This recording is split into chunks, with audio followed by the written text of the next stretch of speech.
Okay, you're back. Hey, we're back. Sorry. And we're back. Okay, just make sure you focus on the really good questions since you sadly lost some time. Super sorry about that, but you got good to go. Not a Let's go. problem. Let's go. Huge thanks to Perry, Perry Dotto for helping us out there. We had some technical issues. I think we're live again. Can everyone in the Bitrate Stage channel on Discord hear us all? Everyone say something. Ah.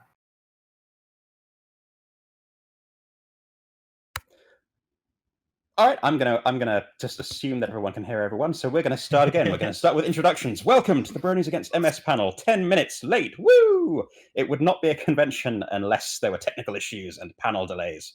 So you're getting the full authentic experience. But let's get this going. I'm Foley. I'll be hosting. We're gonna do introductions really quickly. So, WitchySpectra, who are you and what do you do within the fandom? I'm the founder of Bronies Against MS, and you don't need to worry about that. Nah, you're awesome. We do need to worry about that.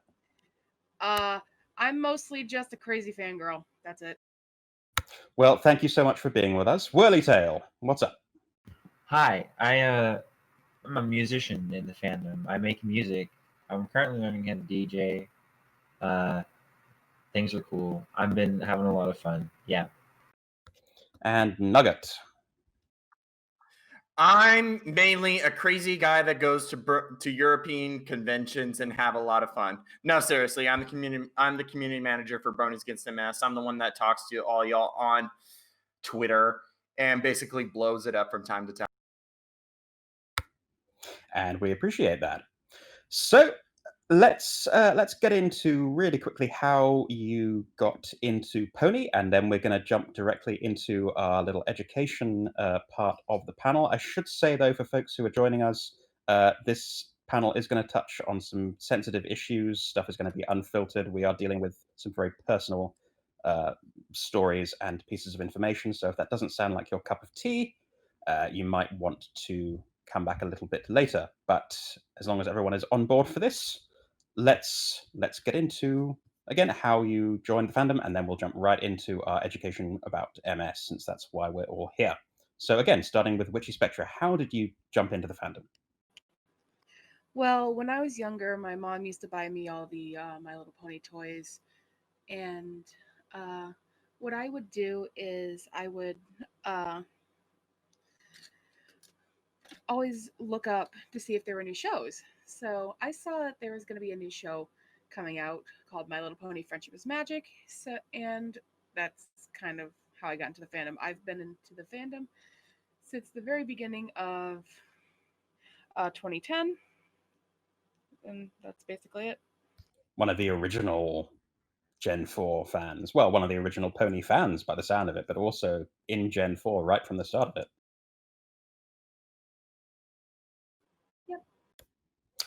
Whirly Tail, what about you? How did you first get into this big, silly, personal friendship horse business? Well, I first started watching the show in either 2014 or 2015. I was just scrolling around with like my brother. I was like 14 years old on the TV in the back room of my grandparents' house, and I found MLP, and I was like, I'll give it a shot because ponies are weird and bronies are weird, but it's kind of cute. And so I watched it, and I was never the same. But I got into the fandom because I found music in like 2017, and I just couldn't stop listening to it because it was all so good, and I wanted to be a part of that. The level of skill in this fandom when it comes to the creative side really is pretty mind-blowing. It really is. Nugget. Nugget, me, how about you? How did you first? I joined the fandom actually in 2014 because of one YouTuber named Josh Scorcher, when he was doing his old school MLP reviews of Canalot Wedding, Friendship's Magic, and everything like that, and kind of riffing on it. But at the same time, he would say at the end of his panel, or I'm sorry, not his panel, his videos, that, you know, it's actually a really good show despite some of its flaws. So I decided to give it a shot, and I watched For Whom the Sweetie Belle Toils as my first episode, and I got hooked ever since. Well, I, for one, am glad that you're all here. Thank you for joining us on this panel, and thank you to everyone in Bitrate Stage who is joining us as well. I know it's a little bit early for some of us, but it's great to have you all here. at PonyFest Online. So, what this panel is going to be about, we're going to talk a little bit about MS, multiple sclerosis. We're going to share some personal stories about it and hopefully just get some good information out there to help raise awareness. So I want to start with the most obvious question, which is, what is MS? And WitchySpectra, we should, I think, start with you if you want to give a little overview of that, please. All right, and I will explain that multiple sclerosis is an autoimmune disease that affects the central nervous system. What it specifically does is it tears away the sheathing or myelin of the central nervous system, causing a number of issues such as fatigue, bladder and bowel issues, as well as gait or walking issues, and many, many more. It is not a pleasant disease and it is very progressive, which means all of it happens over time. And this disease is chronic, which means that it will last the rest of your life. And I would like to hand a little bit of it over to Nugget because his grandfather also had MS. Yeah, Nugget, if you would like to sort of speak a little bit about what MS is, but also what your relationship to MS is, how it has affected you. No problem. The best way I could describe MS is kind of like headphone cords. So the rubber that protects the copper wires, that rubber is myelin, and the copper wires is your nerve endings. And so what MS does is basically it reprograms your immune system to where it tells your white blood cells to basically attack your nerve endings, or specifically the myelin or the rubber on the headphones. And so once the white blood cells get rid of that myelin, it basically renders your entire nerve ending useless. And so in this case, it'll usually sometimes start in your legs or maybe your arms, and eventually over time you will lose your control over those muscles, which will affect your motor movement. So that's what happened to my grandfather.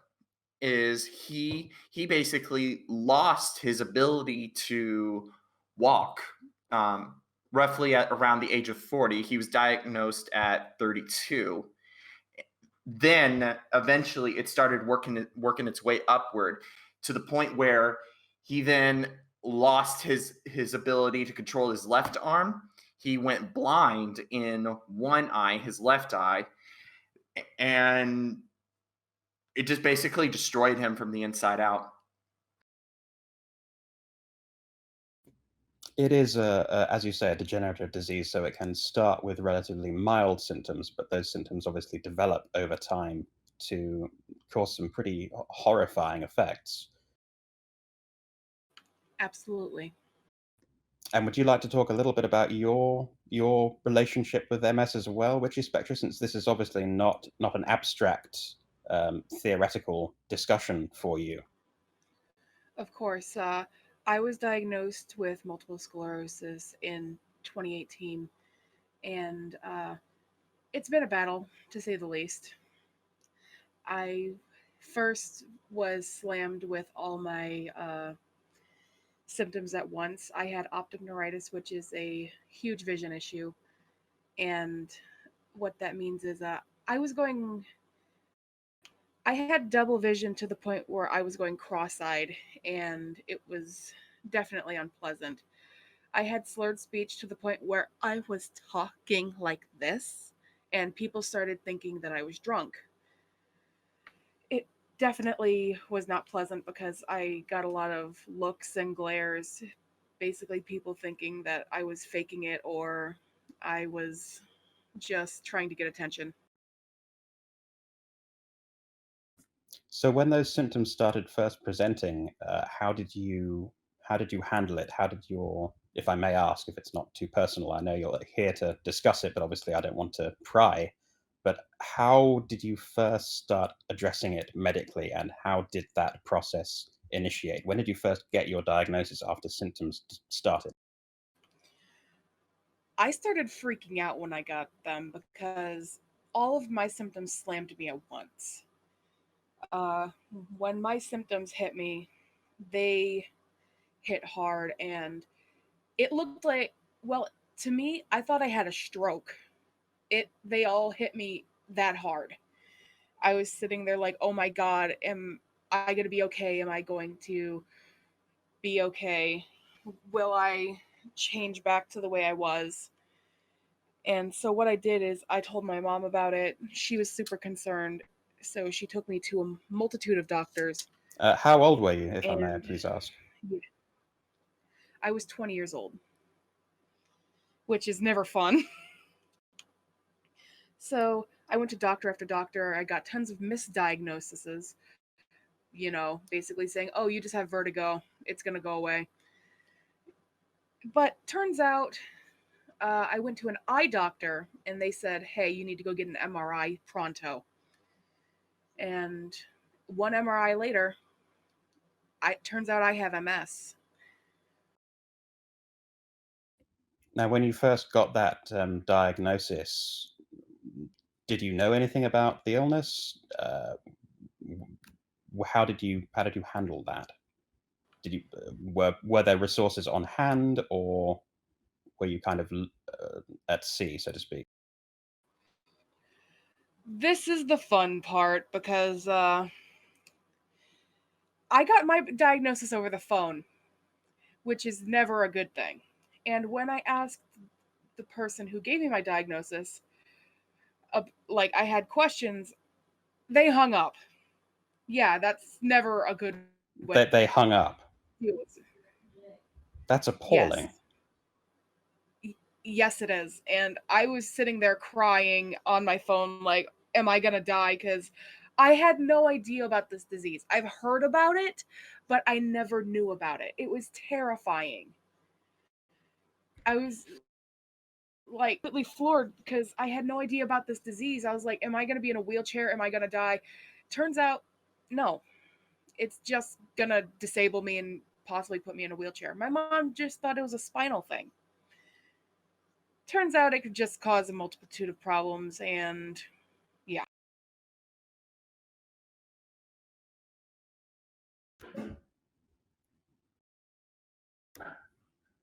Sorry, did we lose you for a moment there? I'm not sure if the No. audio cut out. You're still No. there. Thank you. And thank you so much for, I should say, for joining us and for being willing to share such a personal story here. Let's open things back up a little bit to testing, because I know some people are going to be hearing this and are going to be concerned. What do they do if someone they love or they themselves start displaying these symptoms? How does one get testing? What tests are there, and what treatments are available? I should also ask. If I may answer, please. For testing, it's important to remember that only a physician may diagnose someone with MS, and in some patients on and after the offset of the illness. In others, however, doctors may not be able to readily identify the cause of the symptoms, which can sometimes lead to uncertainty in multiple diagnoses. Diagnosis punctuated by baffling symptoms that may be weird or so. But the important thing is to remember, again, talk to your doctor first about if you're displaying any of the symptoms, which I posted in the chat. And then afterwards, follow up with that as well, to the point where, again, you don't want to have what happened to Witchy here, get the diagnosis over the phone. Stay persistent if you can. So if one doctor is not able to give you a good diagnosis, or a diagnosis that you feel addresses all of your symptoms, definitely keep looking for more information. Keep looking for someone who is not going to hang up on you over the phone, but is actually going to help you through it and provide the information you're looking for and provide the answers that actually seem reasonable. Exactly. And there's actually a lot of resources available online as well through the Multiple Sclerosis Foundation and Can Do MS, which can help link you to actual professionals who can help maybe determine whether or not if you have MS. And we're supporting, I believe, one of the goals of Bronies Against MS is to support some of these organizations. Do you want to talk a little bit about what we're doing right now, what fundraising we're doing? What? Exactly. I would love to talk a little bit more. I'm first going to announce that actually we are now in partnership with one of our major organizations we're helping to support, Can Do MS. They now fully support us what we are doing and trying to raise money for such a fantastic organization. In fact, just recently through they received one of the highest ratings for charity watchdogs, Charity Finder, 4 stars out of 4. So we know we're supporting such a fantastic cause. They're definitely above board and doing good work out there. Exactly. And what Can Do MS does is basically they have actual licensed professionals in almost every single area of the medical field going out to colleges and high schools and educating those about MS. And in addition, what they do is they set up treatment facilities around the U.S. as well to help families and victims of MS get the rehabilitation that they need in order for them to thrive. So providing not just education, but also services to folks who already have MS. So it's the whole package. It's outreach, it's education, it's support. It sounds like they do work across the. Yes, and exactly, and that's what we're trying to do is basically we're being a fundraising group for not just Can Do, but for anyone and everyone who's affected by MS. Our three goals are to bring awareness to MS, especially through this panel, educate those about the disease, learn it not just from the facts, but firsthand experiences as well. And then finally, fundraise through our promotions that we're doing right now, especially the one we have on our Twitter, Bronies MS. So if folks want to learn more about that, they can go to twitter.com/broniesms and find out other ways to support the. If I may hop in for just a moment. Please. The importance of finding a good physician for a diagnosis of MS is cannot be overstated, and that's why the work that Can Do MS is doing is so important, and what we're doing is so important. Because I mean, my great grandmother, she was diagnosed with MS for I think 15 years, and it ended up being scleroderma, which is different but similar. But the doctors to this day just have no idea how it plays out because the symptoms for all of these things are so similar, and it you need to be able to be in close communication with your doctor at all times. And so finding the right one is incredibly important, and it's really hard to do because it's so not well known. And when you are presented with a diagnosis like this, either of yourself or a loved one, it can be so overwhelming that it becomes very difficult to realize, okay, I'm not getting the information I need from this doctor. I need to be proactive and seek out other medical advice. It's very tempting just to take the first information that you get from someone, but you really do have to be very proactive. Yeah. Let's also talk a little bit about the state of research into the disease and organizations that are working to enhance our knowledge and understanding of it, since, as you mentioned, there is a lot of overlap in symptoms between MS and similar diseases, and it's not as well understood as one would hope. Does anyone want to address that, what the current state of research is, what the current state of medications are, and what's being done to push that forward? Well, I can probably answer this.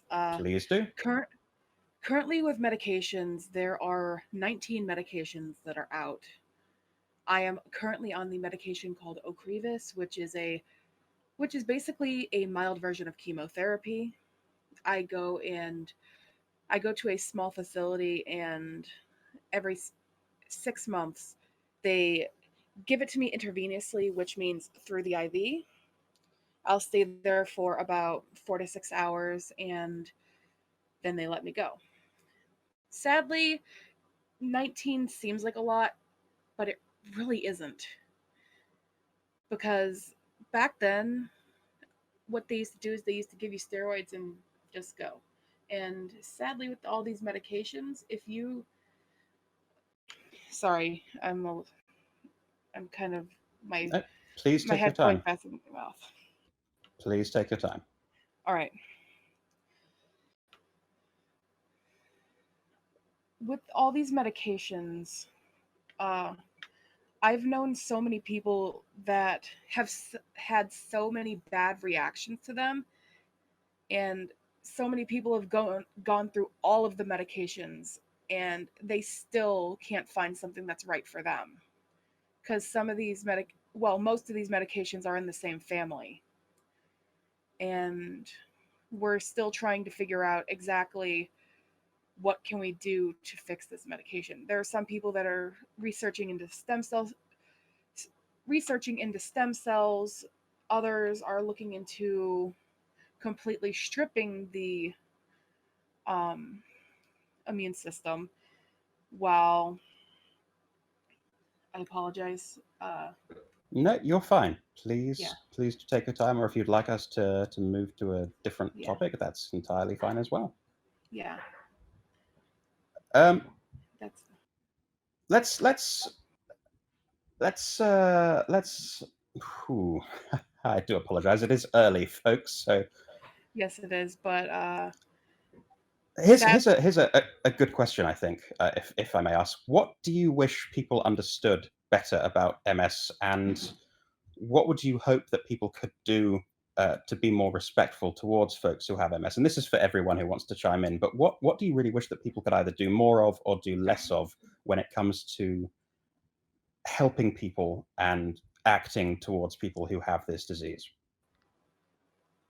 don't judge and be patient, because I just really wish people would I really wish people would understand that I need to take my time with things.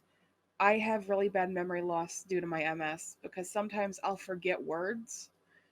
Because honestly, the other day I forgot the word for refrigerator. And I feel bad, but Nugget told me a lot about his grandfather, and he also told me that patience is definitely key. I have to absolutely agree when it comes to working around people with MS, that patience is the absolute number one thing that we stress, because they cannot do even half of the things that we can be able to do. Something just as simple as just picking up a glass of water can be difficult for them, because they have to really mentally and physically just try to focus upon just taking that glass into their hand, grabbing it, and then trying to put it up to their mouth. I mean, I saw my grandfather just struggle with simple things just as that alone. And another thing with patients too is everything else. And I remember having to strap my grandfather in all the time to the van when we were to go anywhere, and I would sometimes just get frustrated over that, because why should I, it was just hard for me to strap my grandfather into the van. It was a frustrating task, but again, you have to realize he can't do it himself, and I would jeopardize his own safety in that matter. So it's a question of perspective too for folks who are helping loved ones who have MS. However much your frustration might be, it is, though valid, it's still going to be secondary to the frustration of the person who is actually experiencing these symptoms firsthand and having to deal with the fact that they're not able to do something. I absolutely agree. Basically, along the lines of my grandfather, and sorry for being a little graphic here, he couldn't go to the bathroom anymore by himself, and he had to have a jug with him at all times to urinate into. And another thing, what happened with my grandfather was basically, he got very sensitive to temperature as well, so he could not be out 10 minutes, or otherwise he would just completely shut down. it got so bad that, you know, if we had to have him out in the heat, he would be wearing a cold vest on him. And lastly, MS also made him struggle to talk, just as what Witchy said. It got to the point where he couldn't even completely finish sentences. He can only maybe like murmur out 1 or 2 words in coherent English. So it's not just a question then of folks treating everyone with patience, but also then a question really of just basic respect and dignity and a little bit of empathy for the effects that this illness has. Yes, exactly. And again, I can't stress it enough. Patience, patience, patience. And a little bit of coordination. You can ask them, like, do you need any help? They would, in fact, they would actually love it if you know, approach them and said, hey, are you struggling a little bit? Do you need any help? And just showing that sort of empathy and compassion and care that, hey, you maybe are disabled, or hey, can we do something to help you out? If I may, please. I keep interjecting, but I No, just please. when I think about my great grandmother, the hardest thing I think for me was when she lost her ability to swallow, and I think that's just one of the many things that, like, you have to be patient with, and you have to recognize. Like, imagine you wake up one day and your throat just doesn't work. You can't put food in your throat and then just have it go down by itself. Your throat normally will constrict all the way down to send food all the way to your stomach. If it doesn't do that, it just gets stuck in your throat.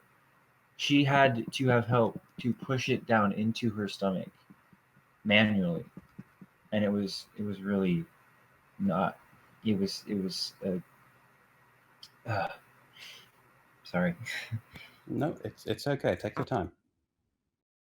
And I do want to say on behalf of myself, but also on behalf of everyone listening who is gaining a lot from this conversation, I do want to thank you all for being willing to share very, very personal stories here.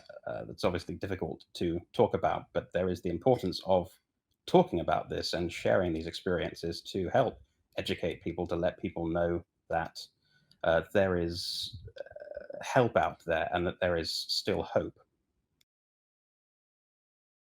Yeah, there's a lot of help out there, and there's a lot of resources available. Again, I would highly recommend checking out the National MS Society's website. They could be able to get you the information that you need to understand the illness a lot better than just this one panel alone. And in addition, for, I believe, our European bronies that we have out here, if I can get the link. If we can get that link in the chat, that would be fabulous, please. Yeah, no problem at all. I will definitely get you guys the link for the National MS Society and the symptoms and fatigue.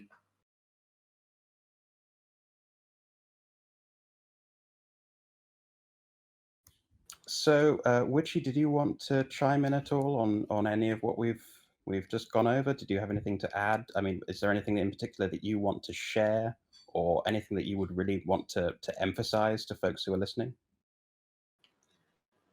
Not really. They basically covered everything. Okay. If anyone in the audience has any questions that they would like to ask, or if they have anything that they would like to share, or just really anything they'd like to say, please do chime in. I'm monitoring the Discord channel right now. In the meantime, let's talk again about just again what it really is that folks can do to help, not just in terms of financial donations, but what they can do to be kind of an ally, to be a useful resource. Anyone want to chime in there? Well, researching multiple sclerosis would actually really help. And, well, even joining our Discord server would definitely. As Sorry. part of the point, no, not at all, because part of the point of the group is not just obviously fundraising, but it's also to foster a sense of community around folks who are dealing with this disease in one way or another, directly or indirectly. That's part of the goal of this group, yes? Of course.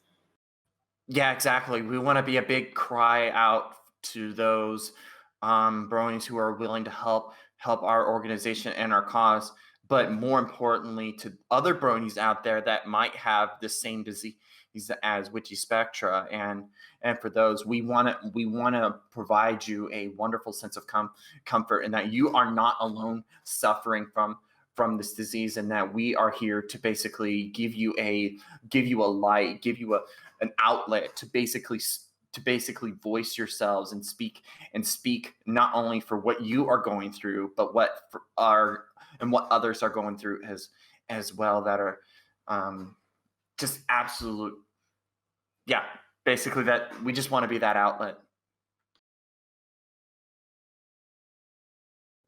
Whirlytail, did you have anything to add there? No, I think that pretty much covers it. It's just be patient, be kind, and make sure you know what's up, and being around people that know what they're talking about, and being able to inform people that don't know what they're talking about is always a really important trait to have. So we have some questions now coming in. DrapTap would like to know what hope has been seen in the field recently, so where the sort of most cutting edge research is, and what it's looking like for the state of medications. I know, Witchy, you mentioned earlier that the medications, a lot of them are all sort of part of the same family, but what is on the horizon? What are you looking towards as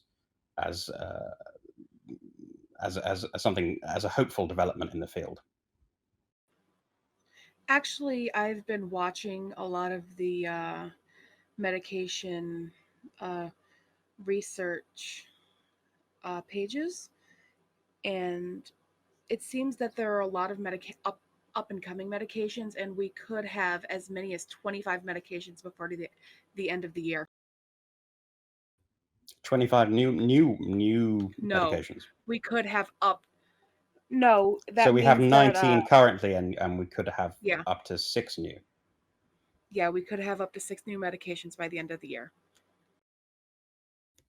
And what makes these sort of particularly more effective or more potentially beneficial than the current slate? Well, these ones would be ruling out some of the older medications, the ones that are injection based, basically the ones that just go under the skin. Those ones are very unpopular because you have to take those 3 times a week, and a lot of people do not like doing those. These ones seem to be more oral or pill based, and people are more receptive to taking those. Nikolai would also like to know a little bit about just the role of friendship. I mean, how accepting friends have been in helping you, and just what role they've played in your life since your diagnosis. Well, this is a little bit of a tricky question because I've had a few of my friends see it as a hindrance, while others have been very accepting and very welcoming, such as my co-founder, Drake Emberhart. He's a huge sweetheart. He's not here today, but he's one of the reasons that we're here today. By the way, if you're watching, hi. Shout out to Drake. Yeah, shout out to Drake. He is very sweet, and he's been he's been fantastic. But some of my friends got really mad at me because I wouldn't play online games with them as much.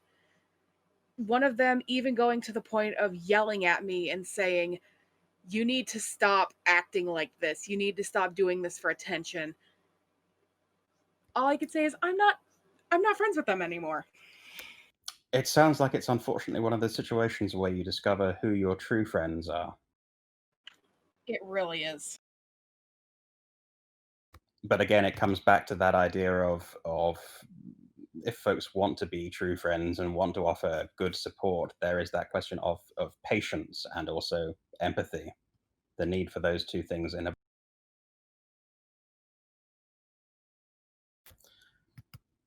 We have a question here from Perry. The most unexpected effect you experienced with MS, and this is for anyone, Witchy, if you wouldn't mind answering that, or if Whirly or Nugget, you would like to answer that from your experiences with your family members. Yeah, I can definitely answer a little bit of that question from Perry. Most unexpected effect. It would definitely have to be the communication, to the point again where my grandfather was just basically limited to just a sentence on just his good days. And on his worst days he could even barely talk at all. You would think that a immune system disease that only affects your nerves wouldn't destroy your communication, but you're definitely wrong about that.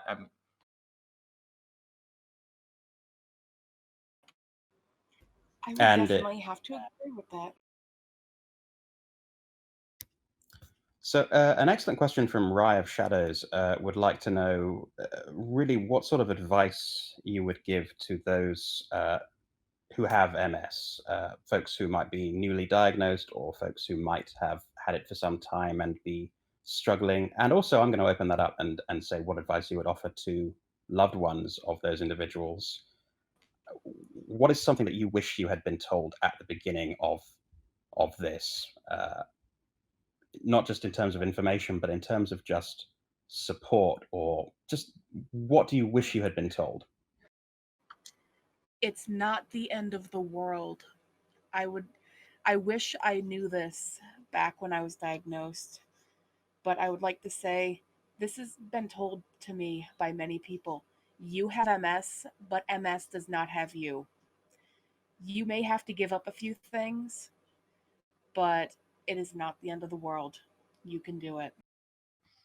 And what we're trying to do is basically we are trying to give that sort of inspiration and give that sort of hope. Hey, don't let MS get you down. As our partners can do say, we're going to help you thrive with MS, and as we say, we're going to help you kick MS in the flank. As cheesy as that sounds.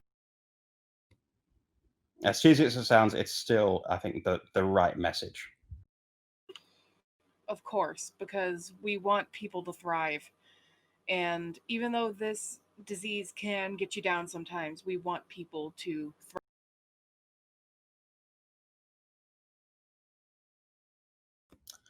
Drake, your co-founder who you mentioned earlier. Again, shout out to Drake.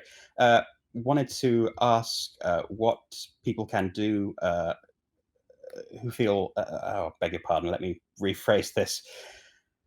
What can people who feel powerless to help friends or loved ones really do? What advice would you give to them, folks who want to be a resource, want to be helpful, and don't want to be that bad friend, but want to be that good friend, but aren't quite sure where to start or even how to broach the topic? Nugget, the floor is yours. So basically, to help with, I'm sorry, you're gonna have to repeat the question. let me try that one again. We talked a little bit about advice that you would give to folks who have been newly diagnosed or folks who have a loved one who are newly diagnosed. But what advice would you give? We've talked a little bit about patience and kindness. What other advice would you say to give to someone who is feeling powerless to help a friend or a loved one who has MS? Someone who is new to all of this, maybe someone in the audience right now who is new to all of this but really wants to help but doesn't quite know what to do in the face of all of this. I say overall, in terms of MS, definitely just emulating what we're doing, is just speaking out about that and really getting those to learn more about what MS is going on, because the more people understand that, the more people that we can engage towards maybe getting donations and maybe helping those with MS to basically further research along.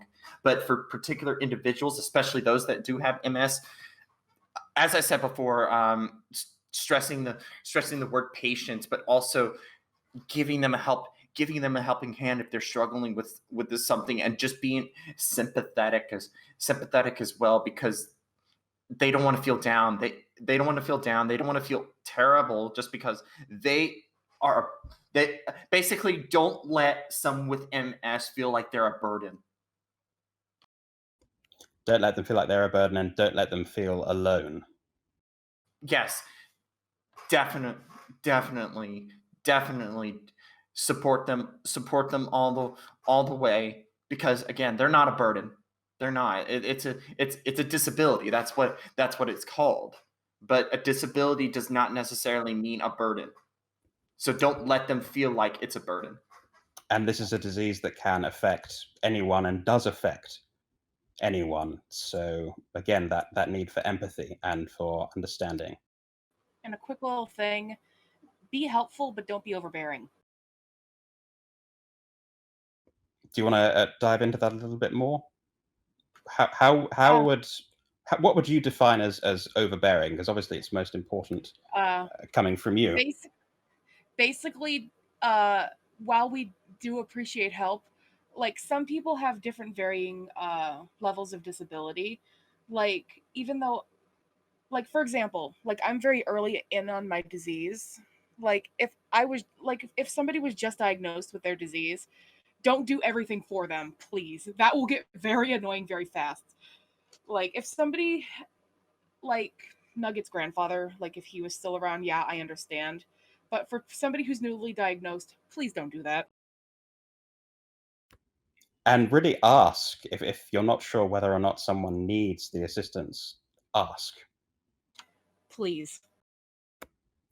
So we've got about 2 minutes left. I want to again thank you all for joining us. WitchySpectra, Whirly, Nugget, thank you so much for joining us and sharing your stories, and for also putting forth this organization, for forming this organization and working to help folks in the community, help educate folks, help raise awareness. Do you have any final thoughts, and how can other members of the fandom best support the organization by donations, by joining the Discord? What are the best ways? If I may, basically, for us, we're doing a promotion right now on our Twitter, Bronies MS. That can help you directly benefit Can Do MS and help support basically what we are doing. And they can find more information then on the Twitter feed and also a link to the Discord. Yep, exactly. Link to our Discords in the bio. We do game nights. We do information panels. We're even thinking about doing a concert with one of our musical partners. And so, please join Bronies Against MS. We absolutely need the support. We want this to go into we want to break the mainstream fandom and really get the help that people with MS need. And on that, if y'all want to say farewell to the folks in the channel, and thank you all for joining us in the channel. Hopefully this was useful to you. Bye. Thank you, guys. Thank you. Thank you again. Thank you, WitchySpectra. Thank you, Whirly, and thank you, Nugget, for joining us. And thank you to everyone in the PonyFest audience. I hope you have a good rest of the con, and please do avail yourself of these resources. Please do be excellent to each other. Thank you.